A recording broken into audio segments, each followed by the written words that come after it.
Le seul rendez-vous qui vous permet de vous ouvrir au monde, c'est ici. Expression libre, confidence sur vous et sur les autres, prise de position sur des questions majeures du moment. Ici, je vous reçois sans complaisance ni parti pris. Alors, préparez-vous, bientôt, ça sera votre tour.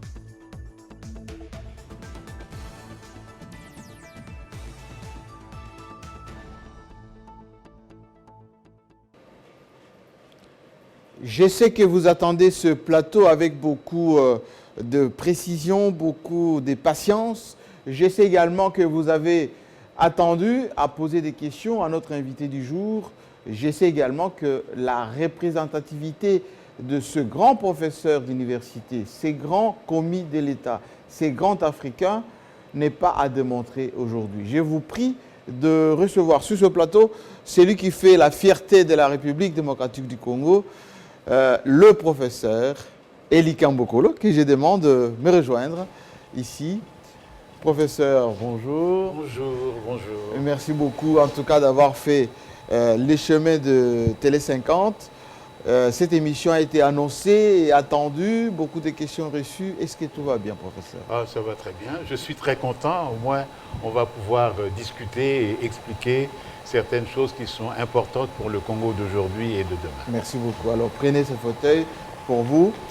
Et nous allons passer du temps ensemble aujourd'hui, où effectivement, en cette période où le nouveau Premier ministre est en train de consulter pour déterminer qui pourra aller au gouvernement des coalitions nationales entre le FCC et CASH, entre les fils de la société civile qui pourront participer à cette formation gouvernementale.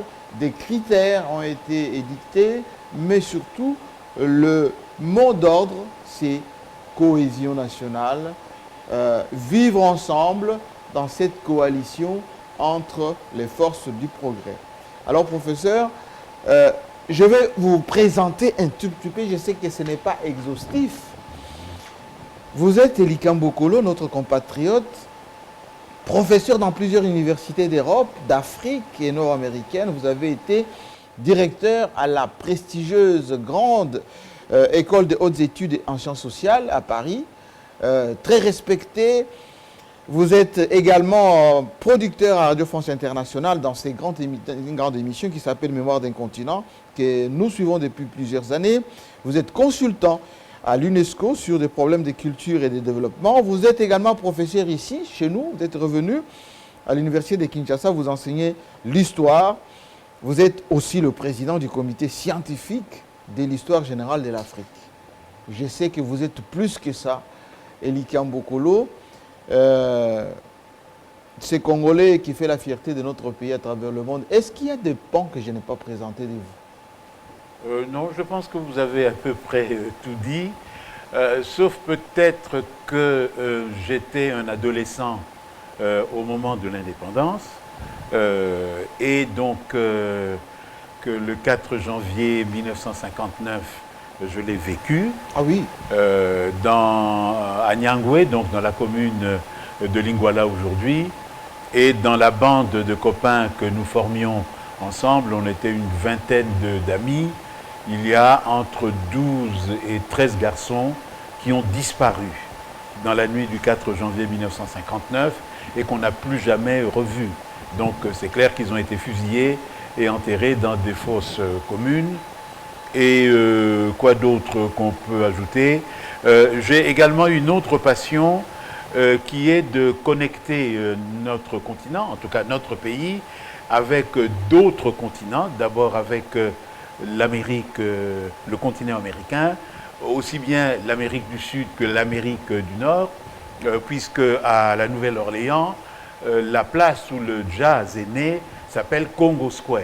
Congo Square. Congo Square. Référence au Congo, notre pays. Référence au Congo et aux gens du Congo qui étaient esclaves et qui ont produit du positif là-bas. J'aime aussi beaucoup le Brésil, où j'ai également enseigné, où, comment dire, la première grande révolution au Brésil, où les esclaves ont réussi à chasser leur maître et à créer une république, la République de Palmarès. Le dirigeant de cette république s'appelle Nganganzumbi. Quelqu'un qui s'appelle comme ça, Nganganzumbi, c'est foncièrement chez nous. Il vient de chez nous. Oui. Et de la même manière, lorsque les Chinois ont commencé à s'intéresser à l'Afrique, nous sommes là à la fin du XIIIe, au début du XIVe siècle, donc avant les Européens, l'un de leurs navigateurs a expliqué que la côte que nous connaissons aujourd'hui, la côte Swahili, n'est que le début d'un continent parce que, dit-il, au loin, on voit une grande montagne toute blanche au sommet et visiblement il y a un pays qui est là-bas. Donc c'est le Kilimandjaro avec nous évidemment dans ce paysage. Donc bon, c'est un peu ça mes passions et la passion la plus importante évidemment c'est le Congo. Eli Kambokolo, en tout cas pour moi c'est une fierté et en même temps un privilège parce que je suis le grand témoin de toutes vos prouesses et de cette respectabilité que vous avez à travers le monde.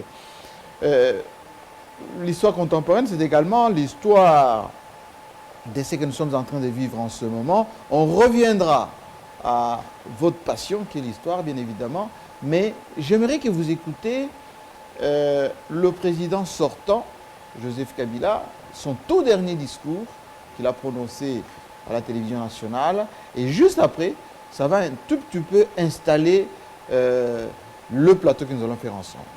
Écoutons Joseph Kabila et juste après, on va s'entraîner avec... J'en appelle donc à une grande coalition de toutes les forces progressistes. Coalition contre les forces prédatrices qui se sont liguées et qui tenteront toujours de se liguer pour s'accaparer de nos ressources naturelles sans contrepartie pour nos enfants et petits-enfants. Coalition pour défendre, y compris au prix du sacrifice suprême, l'indépendance, la souveraineté et l'intégrité territoriale de notre pays. Le droit légitime de notre peuple à l'autodétermination ainsi que nos valeurs et notre dignité. Coalition pour une prospérité partagée et une cohésion nationale chaque jour renforcée, notre diversité étant un atout majeur. Coalition enfin pour parfaire les chantiers en cours et pour en ouvrir d'autres, plus ambitieux encore dans les domaines des infrastructures, du développement agricole, de transformation locale de nos ressources naturelles, de renforcement de notre leadership sur le continent, autant que sur le marché mondial des minéraux stratégiques. Bref, une coalition pour un Congo fort et prospère, havre de paix, facteur de stabilité régionale et locomotive du développement de l'Afrique. Mes chers compatriotes, la liberté, la démocratie, le bien-être et le développement sont des quêtes permanentes. Un chantier à jamais ouvert sur lequel nous sommes à tour de rôle appelés à servir. Avec votre concours, je fais ma part pour l'heure. Soyez-en vivement remerciés. Singulièrement nos compatriotes sous le drapeau. Respectueux de la Constitution, je vais demain passer la main sans regret ni remords, car en dépit des imperfections dues à toute œuvre humaine, le Congo revient de loin et repose sur des bases solides aujourd'hui, mais plutôt avec de vœux sincères, d'ardentes prières à celui qui, désormais, aura la charge de la nation. Je vous invite à le soutenir massivement, comme vous m'avez accompagné et soutenu tout au long des 18 dernières années. Cet appel s'adresse particulièrement à notre jeunesse, avenir du pays. Face aux difficultés de la vie, à l'angoisse et aux doutes que souvent celle-ci suscite, qu'elle se souvienne que rien n'est impossible à celui ou celle qui croit en Dieu, en son pays et en lui-même, qui ose entreprendre et qui cultive la discipline personnelle et l'effort en groupe. En témoigne le jeune homme assermenté le 26 janvier 2001, aujourd'hui grisonnant. Que Dieu bénisse la République démocratique du Congo. Mes chers compatriotes, je vous remercie. J'aimerais qu'on aille jusqu'au je vous remercie du président sortant, Joseph Kabila, pour qu'on puisse planter les décors et parler un peu de l'histoire de notre pays. Vous êtes les grands témoins, vous l'avez dit tout à l'heure, le 4 janvier 1959, avec vos collègues, vos camarades, vous avez vécu ce que les Belges ne voulaient pas, c'est-à-dire nous léguer une certaine indépendance, une autodétermination. Et apparemment, jusqu'à aujourd'hui, cette envie de ne pas nous laisser tranquilles continue. Pas seulement par les Belges, mais par d'autres. Alors j'aimerais qu'on revienne un peu au commencement. Comment est né, et ça fait partie des 60 questions qui vous ont été posées, comment est né notre pays, la RDC? Le Congo est parti d'où et comment nous sommes devenus Congolais? Bon, on pourrait remonter très loin dans le passé, mais n'y allons pas. Le mot Congo existait lorsque les premiers Européens sont arrivés sur cette terre. C'était une partie de notre terre qui était un royaume, le royaume Congo, qui correspond à la fois à notre Bas-Congo, mais aussi au nord de l'Angola, et dont les territoires remontaient jusqu'au Gabon. Donc ce mot... Ce bassin-là. Ce bassin-là est un mot à nous. Ce n'est pas les étrangers qui nous l'ont donné. Donc ce territoire a joué un rôle important. Beaucoup de technologies ont été inventées là-dedans, des croyances religieuses, des relations sociales sur lesquelles le président Joseph Kabila a attiré notre attention, des relations sociales fondées sur la fraternité, la coopération, le respect de l'autre, l'amour des autres et l'amour du pays. Alors, lorsque les premiers navigateurs européens arrivent, ce sont des Portugais. Évidemment, ils ne connaissent pas l'Afrique, ils posent des questions idiotes, c'est quoi votre pays? Ils comprennent plus ou moins de quoi il s'agit. Lorsqu'ils demandent ça, c'est quoi? Les gens leur répondent, c'est l'eau, c'est le fleuve, Nzadi. Alors, ils ont compris, ça y est. Ah, ok. Donc, bref, il y a eu tout de suite après des relations très paradoxales. Pas mal de jeunes Congo de l'aristocratie, dont les fils de la famille royale, sont partis en Europe, où ils ont joué un rôle important. Certains sont au Portugal, au Portugal, oui, à l'église catholique. Oui. D'autres étaient présents dans cette ville, Lisbonne, où il y avait une grande communauté noire de toute l'Afrique. Bon, la période d'après est catastrophique, parce que c'est la mise en esclavage.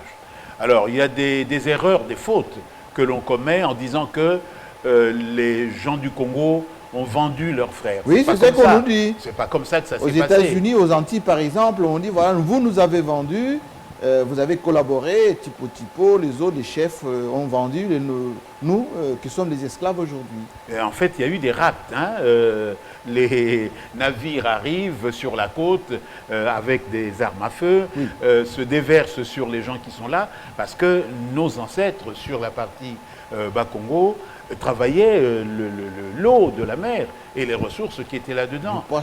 Le poisson, mais aussi les nzimbu, Oui. qui vont servir de monnaie. Ensuite, comme toujours dans des relations d'oppression,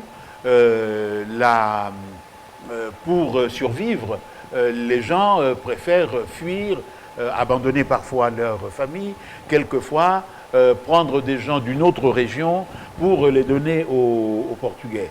Donc, moi, je n'aime pas le mot de commerce des esclaves. Je n'aime pas ça. Oui. Parce que, à la fin des années 1920, un prêtre, un missionnaire belge qui vivait chez nous, Dieudonné Rinchon, a écrit un très grand livre sur l'esclavage en disant « Histoire de la déportation ». C'est mieux déportation que commerce. Ah ben bien sûr, ce n'est pas un commerce. On nous a déportés. Et on a déporté des gens qui, arrivés dans cette nouvelle terre qu'ils ne connaissaient pas, ont essayé d'abord de s'installer dans le pays comme esclaves, et puis après de s'organiser pour se révolter. Donc, cette république fondée par Nganga Nzumbi est la première république égalitaire dans l'histoire du monde.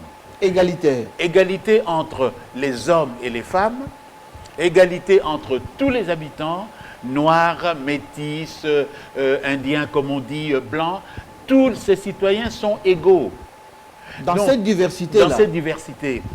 Donc quand on nous dit que la démocratie a été inventée en Grèce et à Athènes, on a raison de rigoler, parce qu'à Athènes, les femmes n'ont pas de droit, il y a des esclaves qui n'ont pas de droit, et donc la démocratie, c'est quoi l'élite. L'élite, 5%, peut-être 10% au maximum.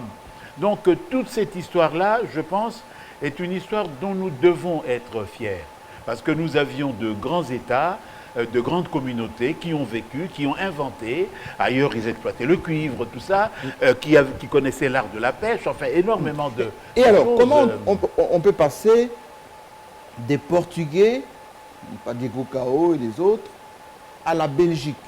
Comment les Portugais qui ont découvert cette embouchure, qui ont découvert un peu notre bassin, ont pu céder ça à la Belgique en 1885 en Allemagne, à Berlin, c'est le roi des Belges qui devient maintenant propriétaire de notre terrain, enfin de notre territoire, de notre espace. En fait, on pourrait dire que le Portugal a été, est mort de sa richesse excessive.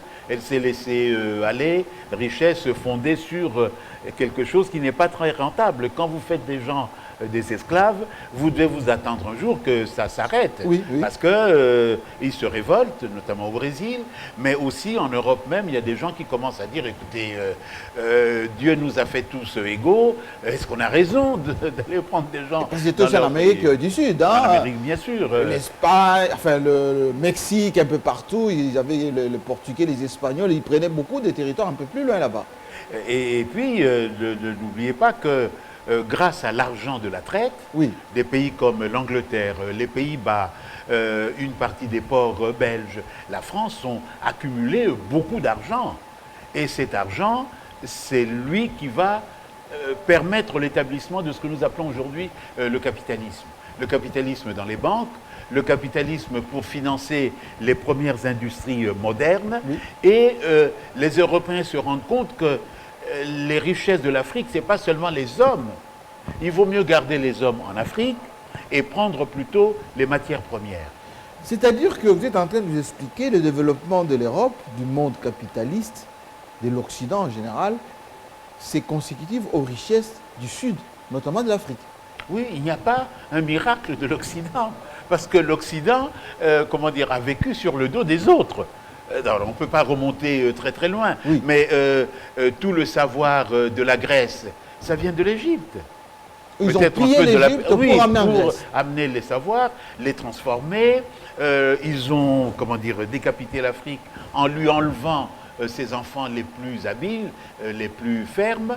Et à un moment donné, ils se disent, il y a peut-être d'autres ressources que les hommes. Gardons les hommes en Afrique, faisons-les travailler en Afrique pour avoir les richesses. Et on déporte ces richesses maintenant, on les fait venir chez nous pour développer chez nous. Les grands ports, Amsterdam, Anvers, en Europe, un peu partout, ce sont les richesses de l'Afrique. Oui, les chemins de fer qui prennent les métaux, tout ce qu'on peut avoir, les amènent vers nos ports et puis les exportent.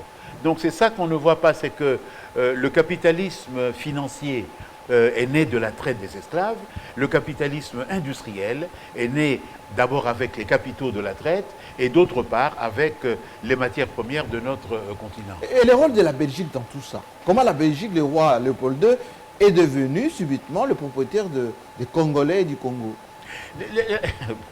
La Belgique, comment dire, est un tout petit pays.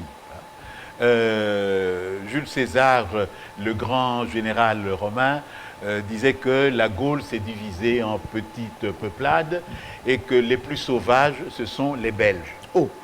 Bon, parce qu'ils se battent tout le temps, ils ne peuvent pas s'organiser en Les État. Flamands, les Wallons. Et la Belgique a été dominée par les grands États européens jusqu'à ce qu'en 1830, elle s'est révoltée contre les Hollandais pour devenir indépendante. Alors, l'un des problèmes que cela pose, c'est que comment les Belges, qui avaient été dominés par d'autres, et qui donc savaient qu'un peuple dominé finit par se révolter, comment ils n'ont pas imaginé que le Congo, à son tour, les Congolais se révoltaient, bien sûr, parce que toute domination amène une résistance et l'indépendance. Alors, quand on lit même en Belgique, un peu partout, que le Congo, c'est la création du roi de Belge, Léopold II, que c'est leur affaire. Il y a même une émission en Belgique qui dit « Ceci ne va pas nous ramener le Congo ». C'est comme si on ne peut pas se départir de cette idée que le Congo, c'est une affaire belge. Ça appartient à l'histoire belge, au patrimoine belge.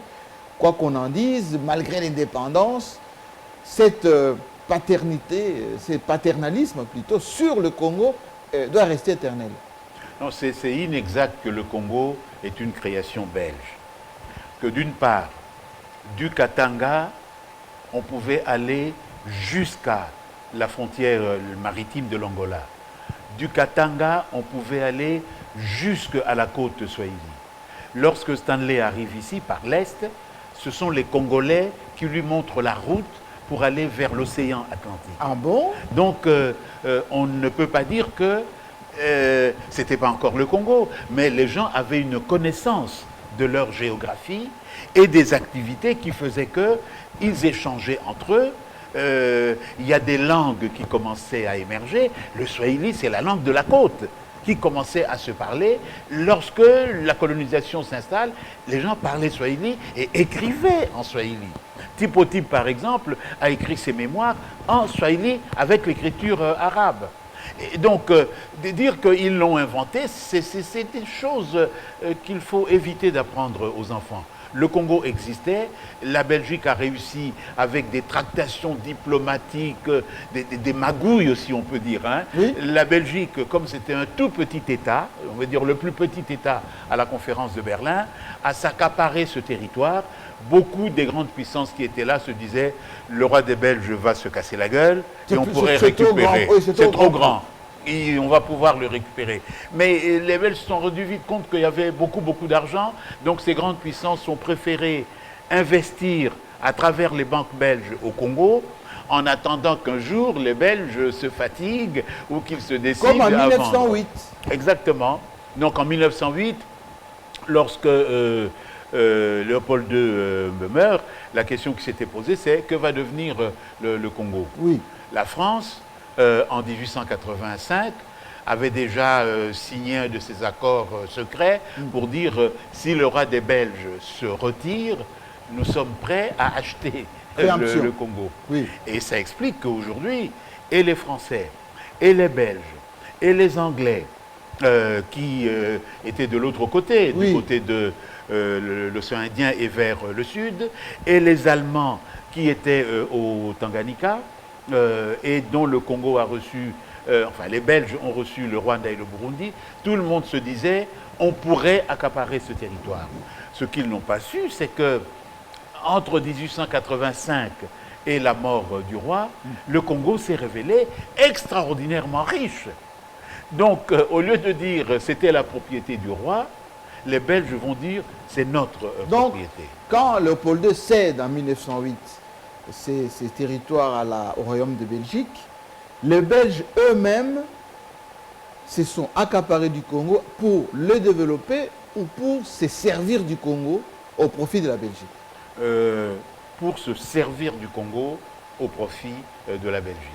Parce que... Mais à quand revient la civilisation? Parce que quand vous parlez avec beaucoup de Flamands, beaucoup de Wallons, ils vous disent on a amené la civilisation congolaise, on a diminué les maladies, on a développé les Congos, on a mis les chemins de fer, enfin, ils ont parlé de beaucoup de choses, l'éducation, etc. Est-ce que c'est vrai ou c'est pas vrai tout ça? Oui, mais d'abord, il faut expliquer que ce qu'ils ont fait, ils se sont rendus compte d'abord que c'est très riche. Donc, dès 1906, les grandes banques belges se disent on crée une sorte de pouvoir financier pour exploiter ce territoire à notre convenance. Donc ce n'était plus une affaire de morale, de sentiment, etc. C'était une affaire d'argent. Moi d'ailleurs je me dis qu'on arrête de parler de civilisation, qu'on arrête. Parce que avant même la création de l'État indépendant du Congo, en 1884, les mercenaires de Léopold II, ce n'est pas les missionnaires, c'est des mercenaires, avec quelques officiers belges à leur tête, viennent au Congo et massacrent des gens comme ça n'est pas permis. Est-ce que vous savez que ce militaire Storms, qui est entré donc par l'est du Congo, qui arrive au bord du lac Tanganyika, rencontre des gens qui étaient là depuis peu de temps et arrive vers eux comme un ami. Et le chef d'un de ces villages, un petit État, oui. Ce chef, Lusinga, fait un discours à Storms qui est presque mot sur mot le discours que Lumumba va prononcer le 30 juin 1960. À Kinshasa. Vous vous rendez compte? Entre 1884 et 1960. Il dit à ce Belge, si vous venez ici comme un ami, je suis d'accord, on va faire des affaires entre nous. Mais si vous venez ici pour prendre ma terre, je vous jure que je vous ferai la guerre.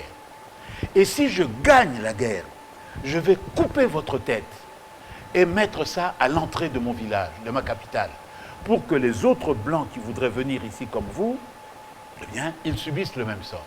La guerre a eu lieu, armes à feu contre les autres armes, les nôtres. Les machettes et tout ça. Oui, les Storms a gagné la guerre. Oui. Et tenez-vous bien, il a coupé la tête de Lusinga. Le roi du Congo. Le roi. Le secrétaire général de l'Association internationale africaine, créée pour soi-disant civiliser le Congo, oui, avait demandé à Storm de lui ramener des têtes de nègres. Donc on ramène cette tête de Lusinga à Bruxelles. Et le scandale, c'est qu'aujourd'hui, en 2019, oui, cette tête est toujours en Belgique. C'est pas vrai. Elle n'est pas seulement en Belgique.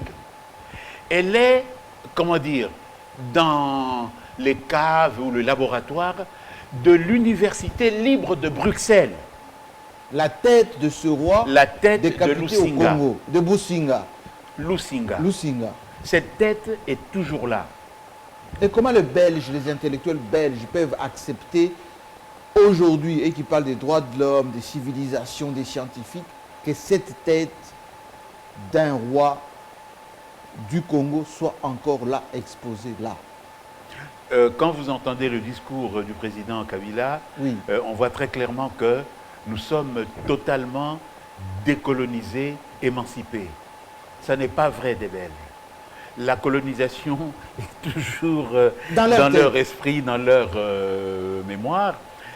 Et donc, mais pourquoi vous ne les avez pas interpellés en tant que scientifiques? Ah si, par rapport à... C'est scandaleux quand même. On les a interpellés, ils m'ont invité à une conférence sur ces restes humains. Oui. Ils appellent ça restes humains. Je leur dis, ce n'est pas des restes humains.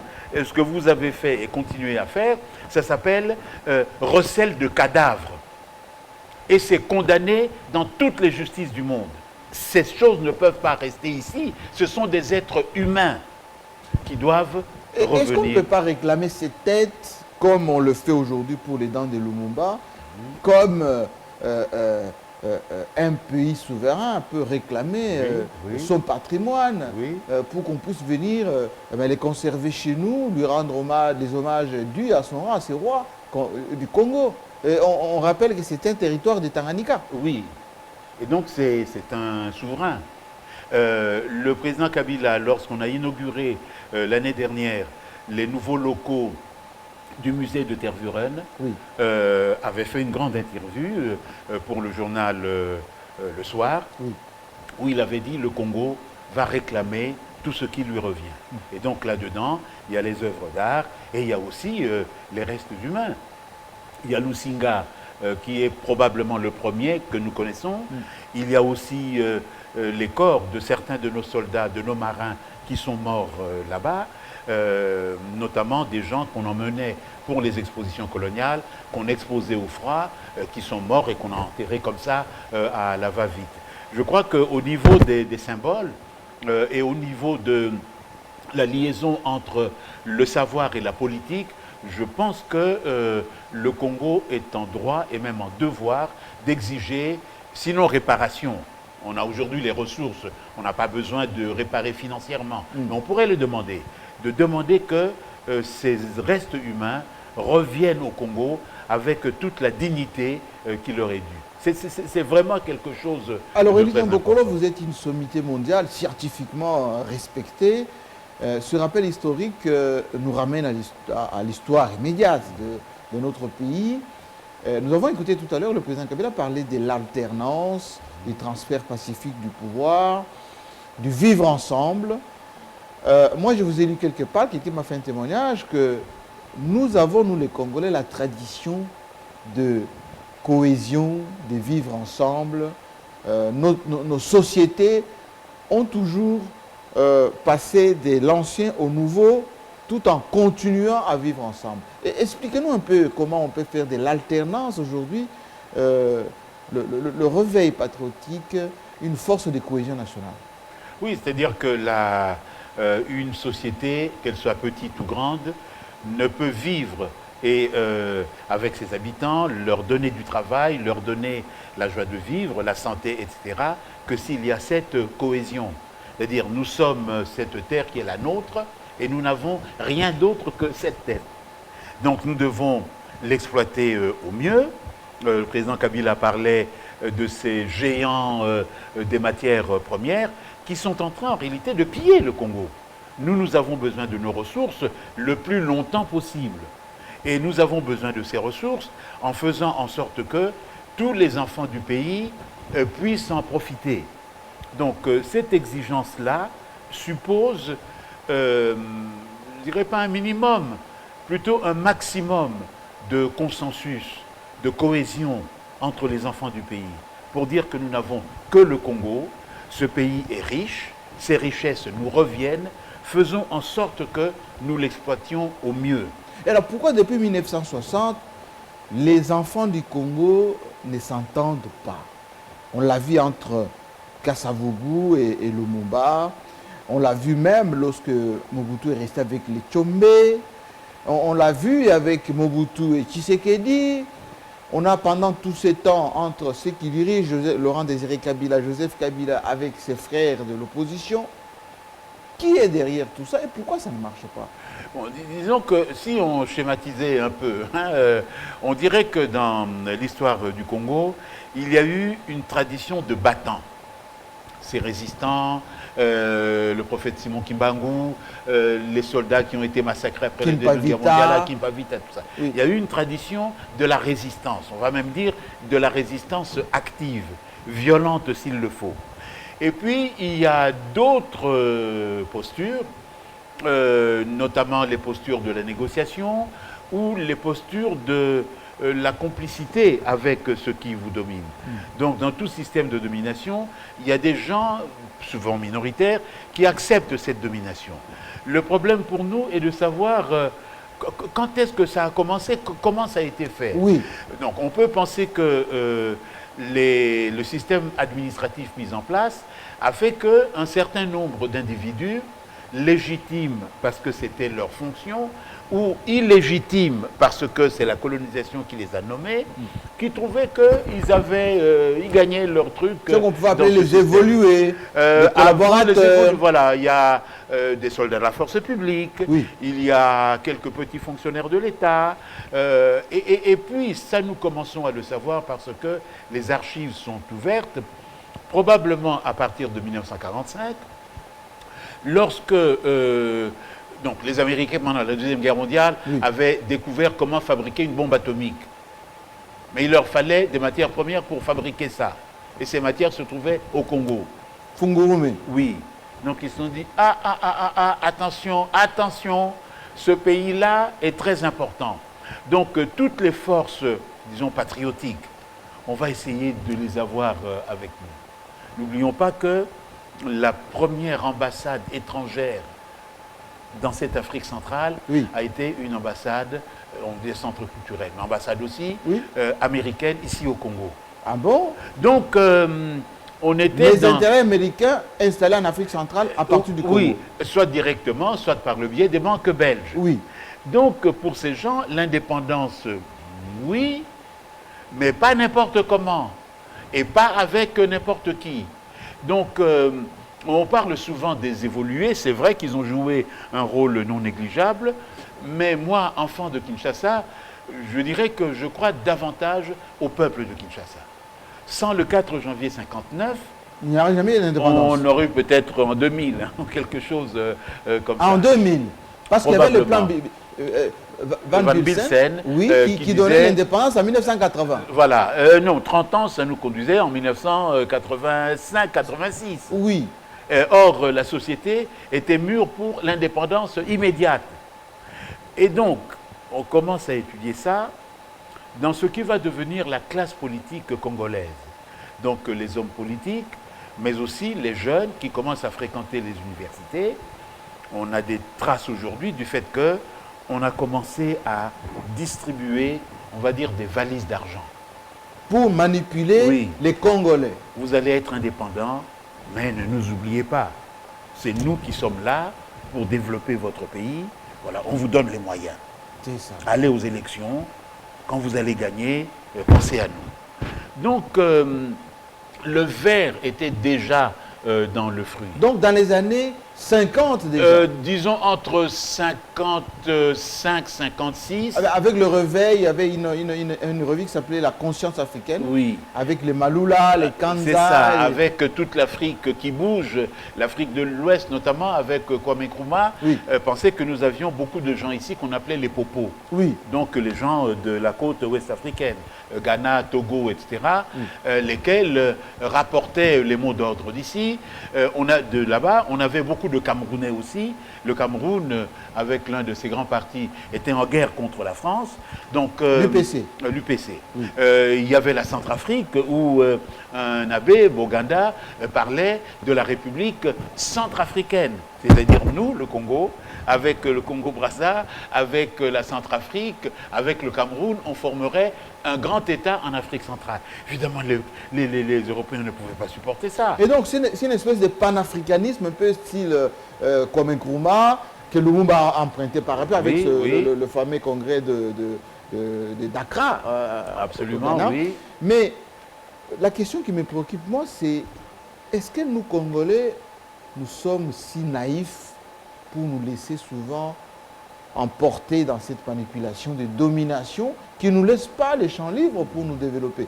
Pour que notre élite soit comme ça, un peu aux mamelles de l'Occident, si on vous donne un visa, on vous donne une maison, on prend votre famille, on installe en Belgique, on dit voilà, avec ça, je suis prêt à vendre mon pays. Est-ce qu'on est si naïf que ça? Bon, on est un peu naïf, mais on n'est pas tout à fait naïf.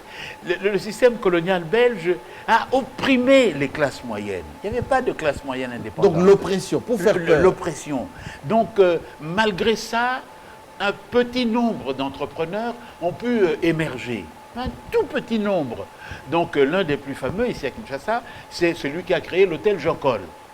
Mais les fonctionnaires, les infirmiers, les fonctionnaires de l'administration avaient des salaires très très maigres. Donc lorsque le mouvement de l'indépendance se met en marche, on dit, toi, écoute, ne vote pas pour celui-là, il est contre les Blancs. Nous, on va te donner voilà, une valise d'argent. Si tu fais bien, on te donnera encore. Donc on a pourri la tête des Congolais. On a pourri. Donc ceux qui étaient pour le changement, mais un changement doit être radical. J'emprunte l'adjectif cher à Félix Tshisekedi, oui. Radical. Oui. Donc ceux qui étaient pour le changement radical disaient non, on va développer ce pays nous-mêmes. Il y a des universités qui se mettent en place, il y a des écoles professionnelles, et surtout nous avons les ressources, naturelles, et le savoir-faire. Ces gens-là étaient réputés pour être les ennemis de la colonisation. Vous êtes une référence, et je sais que ceux qui nous suivent en ce moment vous suivent avec beaucoup d'attention, et la jeunesse emprunte un peu, je dirais, votre modèle. Joseph Kabila avait dit, s'il y a un point sur lequel je n'ai pas pu avoir des résultats escomptés, c'est le changement de mentalité. Pas plus que hier, son successeur vient de mettre en place une organisation pour changer les mentalités. Et ça s'entend que cette problématique des changements de mentalité, c'est plus que capital. Vous avez rappelé comment les Belges ont joué avec notre mental, etc. Mais comment faire? Vous, les références un peu de notre pays, qu'est-ce que vous avez à dire aujourd'hui à cette jeunesse qui vous suit? Comment faire pour passer de l'état des sujets à l'état d'hommes responsables, capables de prendre en charge ce pays et de le développer? Ce que veut Félix Tshisekedi aujourd'hui, c'est développer ce Congo avec les Congolais. Il faut dire que nous ne sommes pas plus bêtes que les autres. Donc, si les autres réussissent dans les domaines les plus variés, nous aussi, nous pouvons réussir. Les deux Corées, dans les années 1950, étaient derrière le Congo. En matière de développement. En matière de développement, par les ressources, par les industries, bien sûr, coloniales, mais aussi par, comment dire, tous les ouvriers des entreprises mécaniques et autres. C'est dans ce milieu-là que naissent les ingénieurs. Donc, la question c'est, quand est-ce que ça s'est coupé? Donc, on va dire, ça s'est coupé probablement lorsque le mouvement nationaliste, progressiste, représenté par l'ABACO, le MNC, etc., quand ce mouvement a été décapité entre 1960 et 1965. Là, il y a eu une sorte de coup de barre qui nous a mis KO. C'est-à-dire on a empêché aux Congolais de prendre conscience de leur développement. On a assassiné Lumumba et on a instrumentalisé Mobutu et l'armée pour, en quelque sorte, assujettir le mental du Congolais. Et on a essayé d'enlever le Katanga, le Kasaï, etc. Mais on a bien vu que finalement, ce mot de cohésion que nous entendons aujourd'hui, il y avait une volonté de cohésion et de vivre ensemble qui était plus importante que le désir de se débrouiller tout seul. Parce qu'il est évident qu'une république du Katanga, une république du Kasaï, qui serait soi-disant indépendante, ne tiendrait pas face aux géants du grand capital. Donc, on a fini par comprendre que être ensemble, c'est ça qui fait notre force. Alors, peut-être que ce qu'on ne voit pas trop, c'est que le Congo peut, en une génération, disons 20-25 ans, le Congo a les ressources naturelles, les ressources humaines et le savoir-faire pour amorcer cette marche en avant sur laquelle on ne peut pas revenir en arrière. Pour cela, il faut de la volonté, il faut de la continuité et il faut aussi cette unité nationale. Quel conseil vous avez à donner aujourd'hui à Félix Tshisekedi, président de la République, au FCC, qui a la majorité dans toutes les institutions, etc.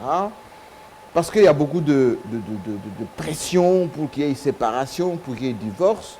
Quel conseil vous avez à leur donner en tant qu'éminence grise, en tant que grand fils de ces pays respectés? Il y a dans les deux coalitions à peu près le même concept qui vient. Donc, front commun, ça c'est un concept congolais, ça veut dire c'est un front où il y a des individualités de partis ou de personnes, on fait front ensemble, comme à la guerre, on fait front face à l'ennemi. De l'autre côté, nous avons l'UDPS. Dans l'UDPS, il y a union. Il y a union. Donc, ça veut dire que la dynamique de ces deux formations va dans le même sens. Front commun, union. Donc, ces deux forces peuvent commencer par se mettre ensemble. Ce qui est le cas aujourd'hui, se mettre ensemble, pas vraiment pour se partager le gâteau, parce qu'il n'y a pas de gâteau. C'est le pays. C'est le pays. Et le pays, on peut dire, peut devenir un gâteau, doit devenir un gâteau pour les Congolais. Donc ça veut dire que l'une des tâches de cette union c'est de se partager les vraies choses, c'est-à-dire les responsabilités. Et pas seulement le pouvoir avec les bénéfices qu'il peut entraîner. Les petits avantages. C'est ça, des avantages passagers, hein, oui, oui. de se mettre ensemble sur la base d'un certain nombre de principes et d'actions. Premier principe, nos ressources sont les nôtres. Deuxième principe, on n'a pas de leçons à recevoir de qui que ce soit. Pas de leçons. On n'a pas de leçons.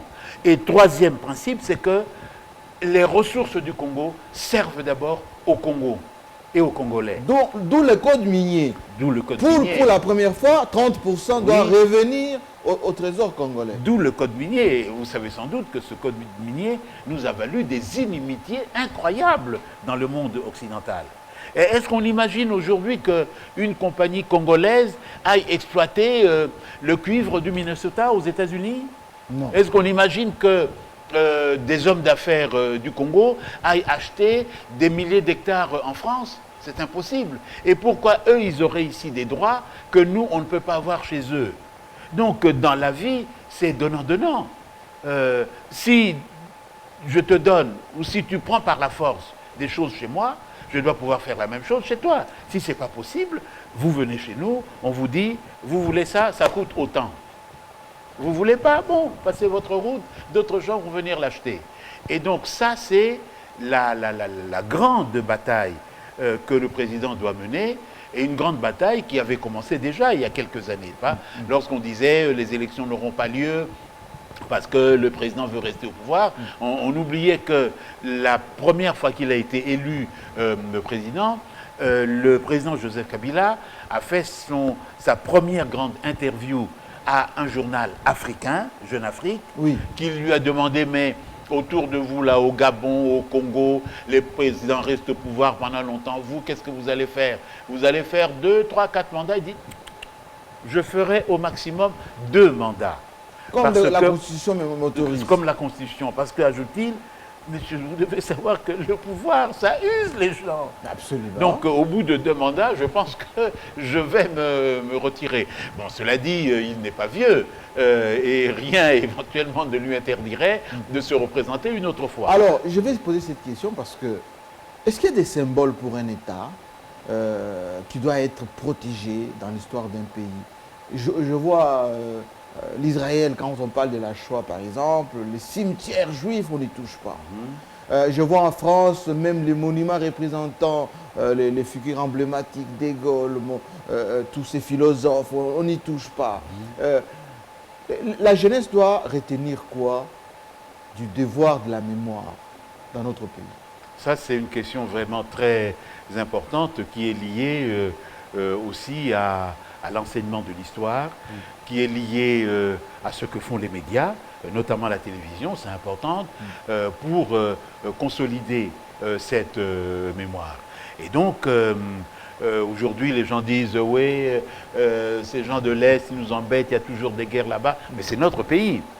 Quand vous avez un corps comme celui-ci, l'orteil peut avoir mal, mais le corps reste vivant. Absolument. Et donc, il faut faire ce travail de mémoire par l'enseignement de l'histoire, par des films, des pièces de théâtre, la chanson, les BD. On a de très bons BDistes au Congo, hein, Oui. pour faire en sorte que on soit fier du Congo et qu'on connaisse l'histoire du Congo et qu'on sache aussi jusqu'où le Congo peut aller.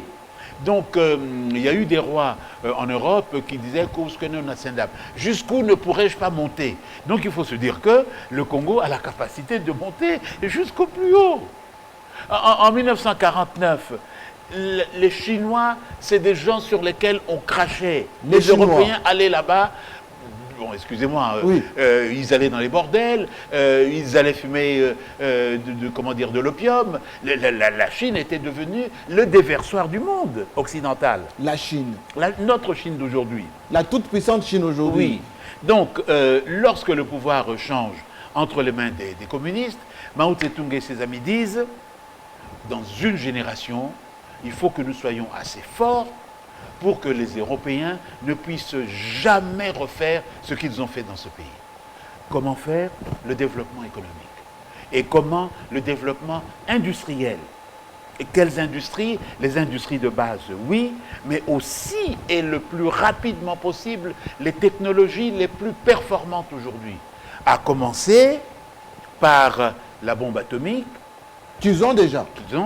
les fusées qui vont dans l'espace. On ne savait pas cette industrie nouvelle qui est en train de naître, qui est aujourd'hui le numérique. Il faut que dans tous ces domaines, nous soyons présents. Et ils disent, n'oubliez pas que la Chine, dans l'ancien temps, était le point de départ, comment dire, de la route de la soie. Oui. Qui nourrissait, qui faisait des échanges d'argent avec l'Europe. Oui. Alors ils disent, la route de la soie ne passera plus seulement, ni principalement par le nord, il va passer aussi par le sud. Donc l'océan Indien, l'Afrique, et de l'Afrique vers les Amériques. D'où la présence de la Chine en Afrique Mais bien aujourd'hui. sûr, bien sûr. Et ils ont d'abord les pions à l'Occident par rapport à cette présence, Mais absolument. surtout sur le plan économique. Et les Chinois rappellent que c'est pas Diego Cao qui a découvert l'Afrique, que le premier étranger qui est arrivé jusqu'en Afrique pour contourner, savoir ce qui se passe, c'est un amiral chinois, l'amiral Zheng He. Et que les Africains étaient connus là-bas. Quand on voyait les textes du XIIIe, XIVe siècle qui décrivent les peuples de la côte Est, avec lesquels nous étions en relation, vous voyez qu'ils avaient une connaissance plus fine que celle qui sera celle des Européens. Et on peut dire d'ailleurs que chez eux, il n'y avait pas ce racisme qui apparaît très vite. Ils découvrent que, par exemple, sur cette côte, il y a des gens qui, pour manger, boivent du sang des animaux qu'ils laissent vivants. Ils disaient, c'est pas bête ça. On ne tue pas l'animal, on prend juste assez de sang qu'on mélange, donc des bovins, avec du lait, et c'est très nourrissant. Les Européens auraient dit, c'est barbare. Donc, je pense que nous avons beaucoup à gagner vers ces expériences-là. Alors, on va terminer cette émission Eli Kambokolo parce que je sais que cet apprentissage et cette vulgarisation de l'histoire et du devoir de la mémoire, vous allez mettre ça dans un grand colloque qui viendra dans quelques semaines. Pas seulement le faire ici à Kinshasa, mais également à l'intérieur de notre grand pays, dans les provinces, etc. C'est une grande dynamique. Aujourd'hui que vous êtes revenu dans votre pays, quel challenge vous reste maintenant, Eli Kambokolo? On sent quand on vous écoute qu'il y a de la bouteille. Oui. Il y a suffisamment de la bouteille et que ce pays a foncièrement besoin de vous. Quel challenge vous avez à relever aujourd'hui? Il y en a au moins deux qui sont importants. Le premier qui se met en place, c'est que les grandes forces politico-sociales de ce pays se mettent ensemble. Et ce que Cash a fait avec le Front commun, c'est quelque chose de bien, de très bien. Donc il faut que les gens des médias, les politiciens et autres arrêtent de parler de la guerre. Il n'y a pas de guerre. Il n'y a pas de guerre. C'est une tentative de rapprochement avec des programmes qui sont très proches, dans lesquels il y a d'abord la volonté de développer le pays avec nos ressources, et il y a aussi, dans les deux cas, le bien-être social. Donc ça, je crois que c'est une base vraiment forte que nous devons inscrire désormais dans nos traditions politiques. Au lieu de s'insulter comme des canards pourris, ça c'est vraiment un point important. La deuxième chose, le cerveau. Notre cerveau. Notre cerveau. Il nous faut, de l'école primaire jusqu'au sommet, le travail le plus sérieux au niveau des cerveaux, au niveau du savoir. Parce que sans savoir, on n'est rien du tout. Le savoir qui sera un savoir des humanités, des sciences humaines, mais aussi un savoir scientifique. Le sol du Congo, le sous-sol du Congo. La recherche. Oui, la recherche, le climat du Congo, la forêt, qu'est-ce qu'il faut en faire? Donc tout ça, c'est le capital politique, le capital intellectuel que nous devons mener à bien. Et aussi, il faut se dire que il faut que plus jamais les Européens nous fassent même le 10e de ce qu'ils nous ont fait. Ils nous ont déjà fait tant de mal. Jamais, oui. Donc, eux et nous, On est des partenaires. Oui. Mais on n'est pas des amis. On deviendra peut-être des amis, mais on est des partenaires. Donc, ce qui s'est passé l'an dernier, par rapport aux élections, je trouve que le Congo a été d'un courage tout à fait exceptionnel. De quel droit l'Union européenne nous imposerait le fait que vous devez faire ci, vous devez faire ça, après ce qu'eux ont fait comme mal ici au Congo? De quel droit? Et donc, les Congolais ne savent pas que le fait, j'allais être vulgaire, mais soyons vulgaires, Oui. le fait d'avoir foutu à la porte l'ambassadeur de l'Union européenne ici, Oui. dans toute l'Afrique, les gens ont dit « Ah, Pour une fois. enfin, enfin un pays l'a fait ». Et tous ont dit « Voilà le Congo que nous aimons ». Le Congo de Lumumba, le Congo de Kasavubu, le Congo de ces gens qui disent « À nous, il y a des choses qu'on ne fait pas ».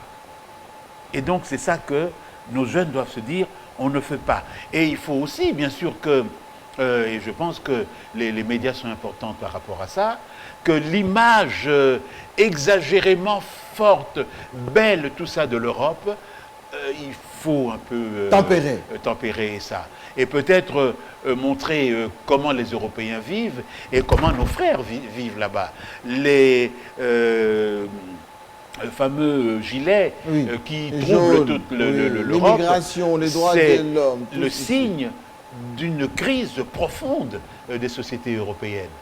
Alors qu'ils sont en crise, nous sommes dans une posture tout à fait différente, la posture de nous mettre ensemble pour monter et aller le plus haut possible dans notre développement. Ça, je crois que nous avons, nous tous, un gros travail à faire de ce point de vue, parce que les vraies révolutions politiques et économiques commencent dans la tête. Merci Elikia Mbokolo, et je suis tellement ému de cette émission, et je sais que chez vous à la maison, vous avez vraiment emmagasiné suffisamment des connaissances de ces grands monuments nationaux dont on a besoin.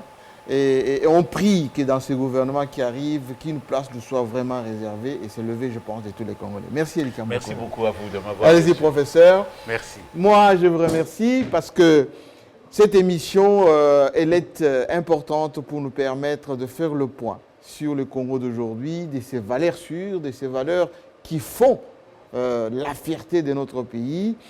Vous allez rediffuser, plutôt réécouter, resuivre cette émission assez régulièrement pour vous imprégner de ce qui se passe chez nous et des valeurs que nous avons dans cette République. À très bientôt, avec le même plaisir.